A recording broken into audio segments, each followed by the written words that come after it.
SP సూర్య భూమికి phone చేసి మా అన్నయ్యని మీ అమ్మని చంపిన వాళ్ళు దొరికారు అని చెప్పగానే నేను ఇప్పుడే వస్తున్నాను సార్ అని భూమి సంతోషంగా కాల్ కట్ చేసి ఇంటి నుండి బయలుదేరి స్టేషన్కి వెళ్తుంది.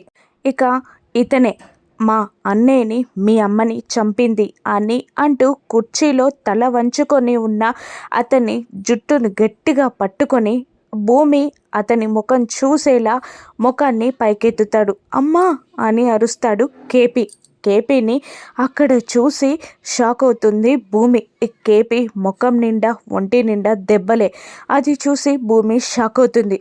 ఏడుస్తూనే కృష్ణప్రసాద్ కాళ్ళ దగ్గర కూర్చొని మిమ్మల్ని ఇలా చూడలేకపోతున్నాను మావయ్య అని అంటూ ఉంటుంది. కృష్ణప్రసాద్ కూడా భూమిని చూసి ఏడుస్తూ ఉండగా భూమి కోపంగా ఏదో తెగించిన దానిలాగా తన కన్నీళ్ళని తుడుచుకొని నేను ఏదో ఒకటి చేసి మిమ్మల్ని కాపాడుకుంటాను మావయ్య, మిమ్మల్ని విడిపించుకుంటాను మావయ్య అని అంటూ ఉంటుంది భూమి.